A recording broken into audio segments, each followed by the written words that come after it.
Welcome to the deep dive. Today, our mission for you is to extract the hidden Hollywood strategy tucked inside a single, really brief piece of breaking entertainment news. Right, it's basically just a headline. Yeah, exactly. The headline simply reads, Streets of Rage film adaptation lands director Sonic writers. And, well, translating a pure arcade beat-em-up into a cinematic three-act structure is a massive leap. Oh, absolutely. But this specific hiring choice tells us exactly how studios are planning to solve the whole video game movie curse. Okay, let's unpack this.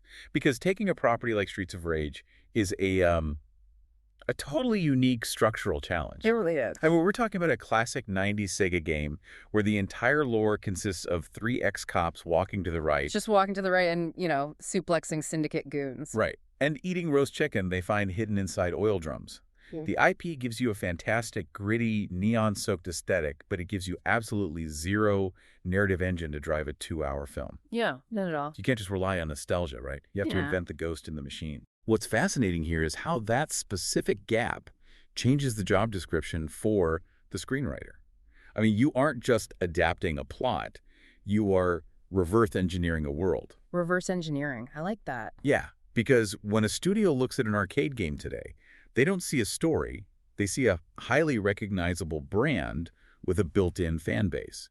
So the task is to take that brand's vibe and build a traditional, structurally sound Hollywood screenplay underneath it. Without alienating the core fans, which is usually where it all falls apart. Exactly. And that requires a very specific, almost architectural skill set.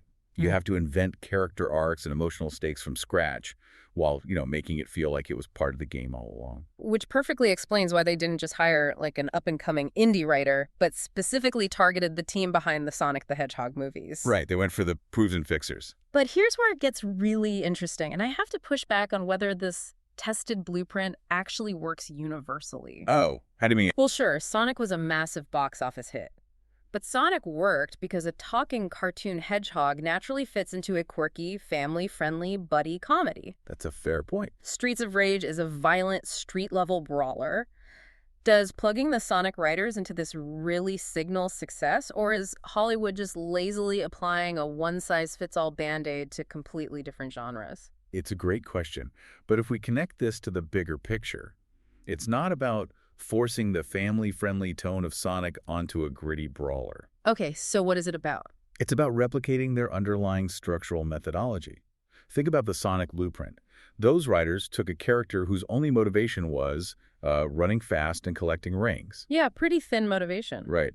And they successfully anchored him by introducing relatable emotional stakes.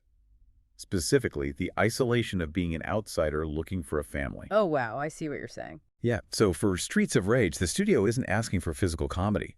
They are asking these writers to execute that same formula.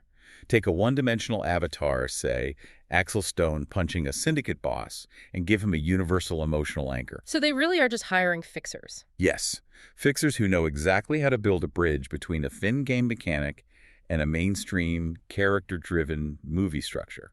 So what does this all mean? For you, as someone tracking the collision of gaming and Hollywood, this brief update is a massive strategic tell. It really changes how we look at these announcements. It proves that studios are no longer treating game adaptations as cheap, throwaway cash grabs. They are treating these properties like comic book IPs were treated 10 years ago. Attaching proven, highly specialized creative talent. Exactly. They're trying to give them serious cinematic weight. Which leaves us with a pretty massive question to chew on. What's that?